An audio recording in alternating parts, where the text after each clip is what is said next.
मायका और ससुराल, एक औरत की दर्द भरी कहानी। ससुराल में वो पहली सुबह आज भी याद है। कितना हड़बड़ा के उठी थी, ये सोचते हुए कि देर हो गई और ना जाने सब क्या सोचेंगे। एक रात ही तो काटी थी नए घर में, और इतना बदलाव, जैसे आकाश में उड़ती चिड़िया को किसी ने सोने की मोतियों का लालच देकर पिंजरे में बंद कर दिया हो।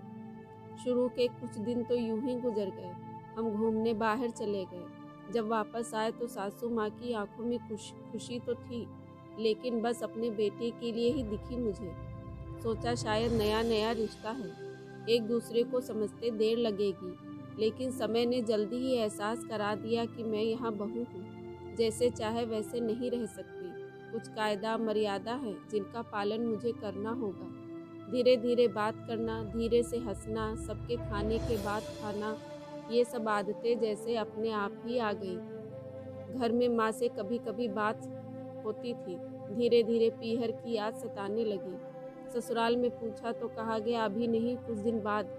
जिस पति ने कुछ दिन पहले ही मेरे माता पिता से ये कहा था कि पास ही तो है, कभी भी आ जाएगी, उनके भी सुर बदले हुए थे।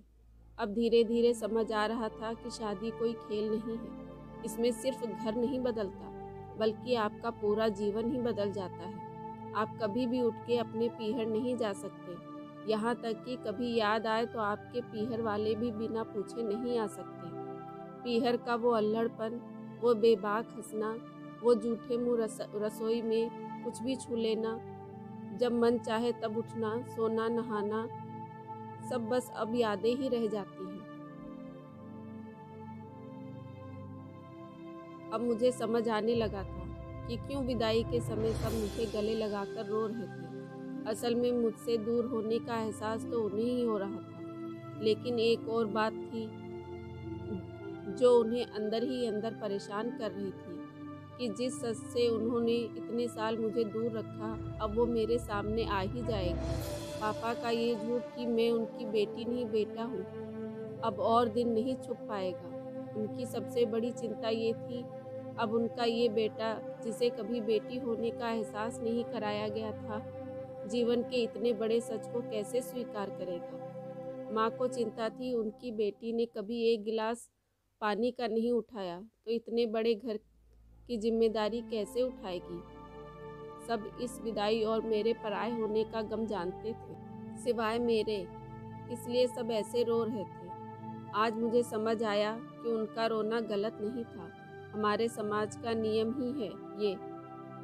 एक बार बेटी डोली में विदा हुई तो फिर बस मेहमान ही होती है घर की। फिर कोई चाहे कितना भी क्यों ना कह ले कि ये घर आज भी उसी का है। सच तो ये है कि अब वो कभी भी यूं ही अपने उस घर, जिसे मायका कहते हैं, नहीं आ सकती। हजारों समस्याओं और परेशानी आने पर भी उसी को हल करना है, हंसते हुए, गम छुपाते हुए। क्या यह तपस्या से कम नहीं है? अनजान जगह को सुधार कर अच्छा बनाने का काम करना। आप क्या कहेंगे? प्लीज़ मेरी कहानी पसंद आई तो चैनल को लाइक एंड सब्सक्राइब करिए। धन्यवाद।